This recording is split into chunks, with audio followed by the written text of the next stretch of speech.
मेरी मदर एक बार अपनी अलमीरा को साफ कर रहे थे तो उनके अंदर से उन्होंने कुछ कागज निकाले जिसमें से एक कागज कोई LIC का था जो उन्होंने काफी पहले ली थी। जब मैंने इस इन्वेस्टमेंट के बारे में उनसे पूछा तो उन्होंने कहा कि हर महीने वो कुछ अमाउंट का प्रीमियम भरते हैं और 10 से 15 साल के बाद उन्हें 7 से 8 लाख रुपए मिलेंगे। मुझे उस टाइम कुछ समझ नहीं आया, पर बाद में जब एक बार मैंने इसे कैलकुलेट किया तो मुझे लगा कि ऑलमोस्ट हर मिडिल क्लास सैलरीड पर्सन एक गलती करता है, लेकिन बहुत ही कम लोगों को पता है कि उन्हें इसमें कितना रिटर्न मिलता है। ओके, तो मैंने इसे कैलकुलेट करने के लिए एक लीडर एप्लीकेशन डाउनलोड करी और उसमें मैंने सम एश्योर्ड डाला 1 करोड़, जिसके बाद मुझे ये सारी डिटेल्स वहां से मिल गई। तो डिटेल कुछ ऐसी है कि मुझे जो टोटल प्रीमियम है वो 81,94,714 रुपीज का डालना पड़ेगा और जो मुझे टोटल रिटर्न्स मिलेंगे वो 2 करोड़ के आसपास मिलेंगे। जो पॉलिसी की टर्म है वो 21 साल है और जो प्रीमियम है वो मुझे 15 साल तक भरना पड़ेगा। यानी अगर आज से हम स्टार्ट करते हैं 2022 से और लेट से हमारी एज 30 है तो हम पहले साल जो प्रीमियम है वो 5,57,000 कुछ का भरेंगे, उसके बाद 5,45,000 समथिंग एंड सो ऑन। और 15 सालों के बाद प्रीमियम भरने के बाद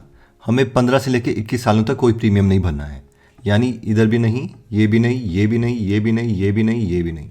एंड फाइनली हमें 2043 में ये अपने 2 करोड़ रुपए मिल जाएंगे। ओके, तो सबसे इंटरेस्टिंग बात मुझे ये लगी कि जब ये पिच की जाती है तो ये ऐसे पिच की जाती है कि मैम आपको सिर्फ 15 सालों तक प्रीमियम भरना है, उसके जो बाकी के प्रीमियम है यानी यहाँ पर जो सारे जीरोज आ रहे हैं वो हम भरेंगे। लेकिन मेरा माइंड जो से प्रोसेस करता है वो ये है कि हाँ, उन्होंने हमसे पैसे कलेक्ट कर लिए और उसके बाद वो बोल रहे हैं रुक जाओ, हमारी मनी को कंपाउंड होने दो, और 5 या 6 साल तक उन्होंने कंपाउंड होने दिया और उसके बाद कुछ हिस्सा हमें दे दिया। इसके साथ साथ इसमें और भी बेनिफिट्स हैं, जैसे कि अगर नेचुरल या एक्सीडेंटल डेथ होती है तो उसका इतना कवरेज हमें मिलता है। बट मैंने इसे कॉपी करके एक्सेल शीट पे ले आया, तो यहाँ पे गूगल शीट्स में हम देख सकते हैं कि ये सारी चीजें मैंने कॉपी कर ली हैं जो रिक्वायर्ड थी, और यहाँ पे 5,57,518 और ये सारी चीजें यहाँ पे लिख दी हैं। तो टोटल हम इतना पे कर रहे हैं और हमें ये मिल रहा है। लेकिन मैंने सोचा कि अगर इसी पैसों को हम इंडेक्स फंड में लगाते हैं और पूरे 5,57,000 नहीं बल्कि 5,20,000 रुपए हर साल हम यहाँ पर इन्वेस्ट करेंगे, तो जब इसे कैलकुलेट किया हम यहाँ पर कैलकुलेट कर सकते हैं इस अमाउंट को। और ये जो अमाउंट है ये टोटल हम प्रीमियम जो है 15 सालों के लिए पे कर रहे हैं, तो ये 15 बार हमने पे किया है।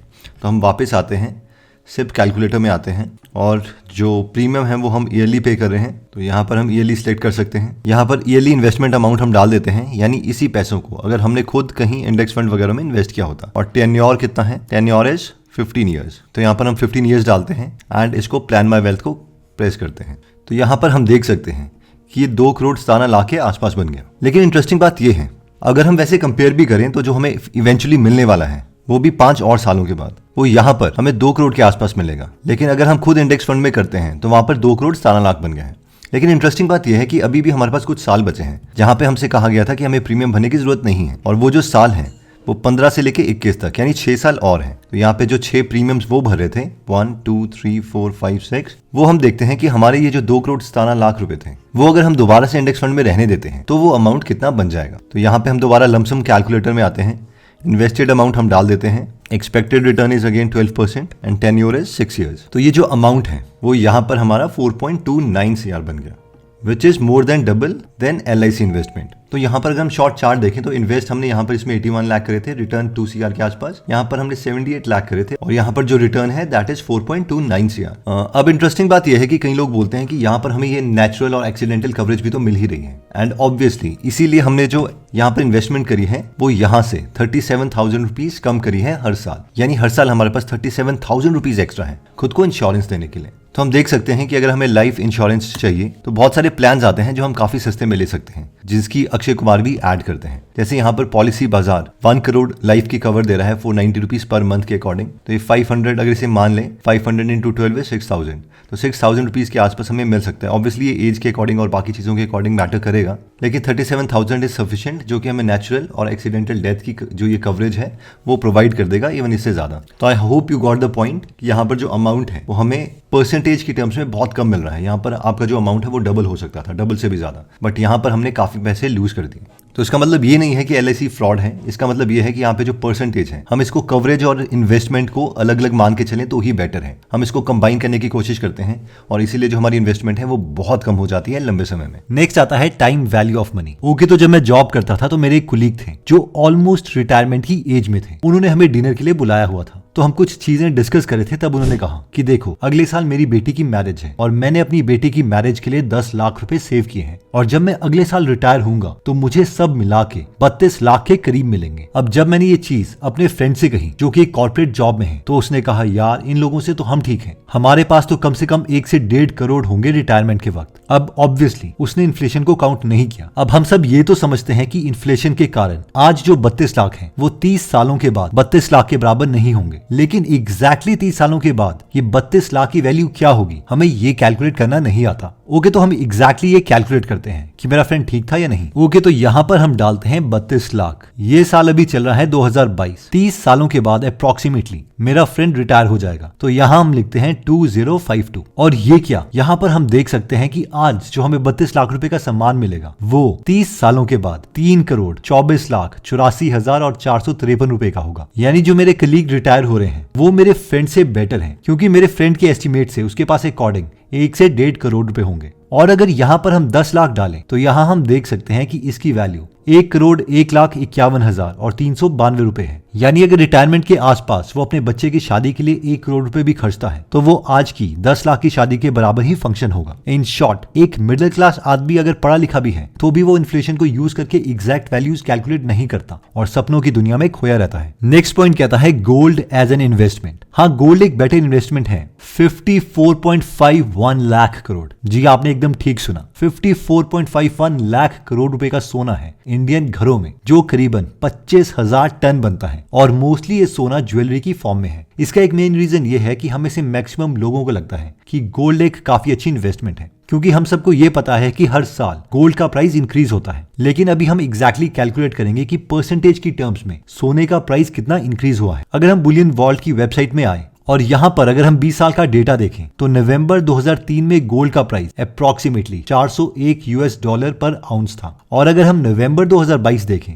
तो इस टाइम अप्रोक्सीमेटली गोल्ड का प्राइस $1798 पर आउंस है। यानी इन 19 सालों में गोल्ड का प्राइस 1798 डिवाइडेड बाय 401 4.4 टाइम्स हो चुका है। यानी अगर हम 2003 में $1 का गोल्ड लेते और आज उसे बेच देते तो वो $4.4 का हो चुका होता। लेकिन अगर हम रुपीज में देखें तो 2003 में $1 46.58 रुपीज का था, लेकिन अभी 2022 में $1 81 रुपीज का हो गया है। यानी $1 का गोल्ड अगर हमने 2003 में लिया होता तो हमें 46.58 रुपीज देने पड़ते, क्योंकि उस वक्त ये एक्सचेंज रेट था। और अभी 2022 में अगर हम इसे बेचते हैं तो $1 के गोल्ड को बेच के हमें $4.4 मिलते, जिसकी वैल्यू 4.4 इंटू 81 रुपीज यानी 356.4 रुपीज होती। अगर CAGR यानी कंपाउंडेड एनुअल ग्रोथ रेट की टर्म्स भी हम देखें तो ये नंबर आता है करीबन 11.37%, जो कि बैंक FD की रेट से काफी अच्छा है, क्योंकि आजकल बैंक FD का रेट 6.1% चल रहा है। अब बेशक 19 सालों में हमने अपने पैसों को 356.4 डिवाइडेड बाय 46.58 यानी 7.65 टाइम्स कर लिया है, लेकिन डॉलर के टर्म्स में गोल्ड सिर्फ 4.4 टाइम्स था। अब आप बोलेंगे कि कंक्लूजन क्या है, तो कंक्लूजन ये है कि हाँ, गोल्ड का प्राइस इंक्रीज होता है, लेकिन इंडिया में हमें ज्यादा रिटर्न इसलिए भी मिलता है क्योंकि गोल्ड के प्राइस के इंक्रीज के साथ साथ हमारा इंडियन रुपीस भी डेप्रिशिएट हुआ है। इन शॉर्ट,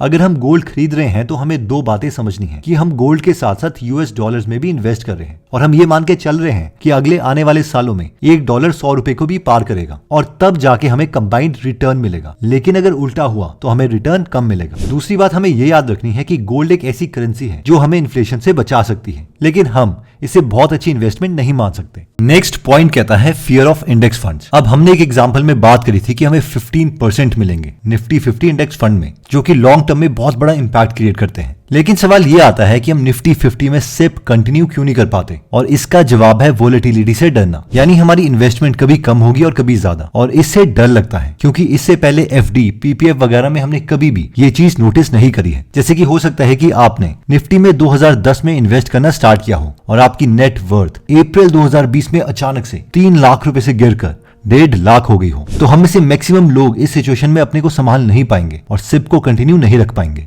और लॉस लेकर निकल जाएंगे। जबकि अगर हम इस ड्रॉप में बेचने के बजाय और यूनिट्स ले लेते तो 2 साल में उन यूनिट्स की वैल्यू डबल हो जाती। देखो, इस इमोशन को मैं जैसे हैंडल करता हूँ वो कुछ इस तरीके से है। मैं इसे एक एरोप्लेन की तरह समझता हूँ। ये मुझे एक जगह से दूसरी जगह तक पहुंचा सकता है, लेकिन मैं अपने डेस्टिनेशन से पहले बीच में प्लेन में नहीं उतर सकता। इसलिए मेरा प्लान ये रहता है कि लेट से कि अगर 20 सालों के बाद मुझे 1 करोड़ रुपए चाहिए, तो पहले मैं यहाँ कैलकुलेटर में कैलकुलेट करूंगा कि अभी मैं कितने की सिप स्टार्ट करूं ताकि वो 20 सालों में 1 करोड़ रुपए बन जाए। तो इसके अकॉर्डिंग मुझे अप्रोक्सीमेटली 11,000 रुपए की सिप स्टार्ट करनी होगी। अब होगा ये कि 20 सालों में मैं ऑलमोस्ट श्योर हूंगा कि एक बूम और एक वर्स साइकिल आ गई होगी, और मैं ज्यादा लालच नहीं करूंगा अगर 20 साल से पहले ही मेरे 1 करोड़ रुपए इस सिप से बन जाते हैं तो मैं इसे निकाल के एफडी बना के रख दूंगा। अब ऑब्वियसली इसमें टैक्स वगैरह भी लगेगा, but I hope you got the point कि कॉन्सेप्ट एक्चुअल में है क्या। हाँ, मैं बीच में नहीं बोल सकता कि मुझे इमरजेंसी है और मैं बीच में से निकाल नहीं सकूंगा, क्योंकि अगर मैंने ऐसा किया तो वो मेरी गलती होगी, क्योंकि सब बड़े इन्वेस्टर्स ने पहले ही हर बुक में लिखा था कि उन्हीं पैसों को इन्वेस्ट करो जिनकी तुम्हें इमरजेंसी में कभी जरूरत ना पड़े। नेक्स्ट पॉइंट कहता है कि नॉट इन्वेस्टिंग इन योरसेल्फ। 2021 में नेटफ्लिक्स का रेवेन्यू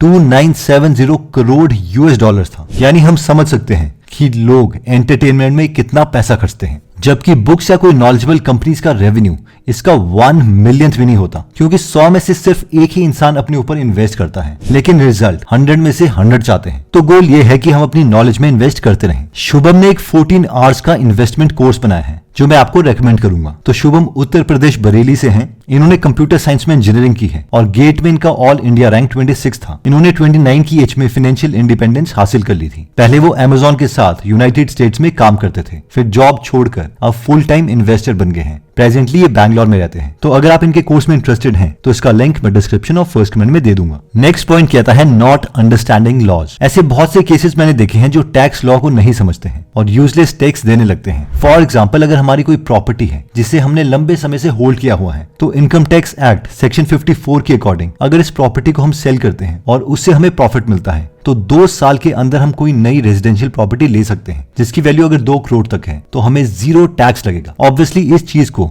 हम पूरी लाइफ में सिर्फ एक ही बार एक्सरसाइज कर सकते हैं। एक और एग्जांपल है तो बहुत से लोग अपनी फैमिली के लिए कंबाइंड इंश्योरेंस लेते हैं, लेकिन बहुत ही कम लोगों को यह पता है कि इस केस में बेटर ये रहता है कि हम इंडिविजुअल मेंबर्स के लिए इंश्योरेंस लें, क्योंकि जब इंश्योरेंस का प्रीमियम कैलकुलेट होता है तो वो सबसे बड़ी एज वाले इंसान के अकॉर्डिंग होता है, और इंसान जितना बूढ़ा होगा उसका प्रीमियम ज्यादा होगा, यानी कंबाइंड फैमिली का इंश्योरेंस महंगा पड़ेगा। तो दोस्तों, इस वीडियो में हमने टोटल 6 पॉइंट्स डिस्कस करें। पहला था LIC वर्सेस इंडेक्स फंड्स, यानी LIC से बेटर ऑप्शन ये हो सकता है कि हम इंडेक्स फंड्स में इन्वेस्ट करें और टर्म इंश्योरेंस अलग से लें। अगर हम इंडेक्स फंड से कंफर्टेबल नहीं है तो फिर LIC ही बेटर ऑप्शन है। सेकंड था टाइम वैल्यू ऑफ मनी, जिसमें हमने इन्फ्लेशन के कॉन्सेप्ट को समझा कि उसे एग्जैक्टली हम कैसे कैलकुलेट कर सकते हैं। थर्ड पॉइंट में हमने गोल्ड डिस्कस किया था कि जब हम गोल्ड में इन्वेस्ट कर रहे हैं तो इसका मतलब ये है कि हम गोल्ड और US डॉलर दोनों में इन्वेस्ट कर रहे हैं और गोल्ड हमें इन्फ्लेशन से बचा सकता है। फोर्थ पॉइंट था अनस्टेबिलिटी विद इंडेक्स फंड्स। इसमें हमने डिस्कस किया था कि क्योंकि हमारी इन्वेस्टमेंट की वैल्यू ऊपर नीचे होती रहती है और इस वोलेटिलिटी की वजह से हम सिप में कंटिन्यू नहीं रह पाते। इसमें हमने एयरप्लेन का एग्जाम्पल लिया था जो कि एक अच्छा थिंकिंग मॉडल हो सकता है। नेक्स्ट पॉइंट था कि नॉट इन्वेस्टिंग इन योरसेल्फ, यानी हम सोचते हैं कि जो हमने 10 साल पहले सीखा था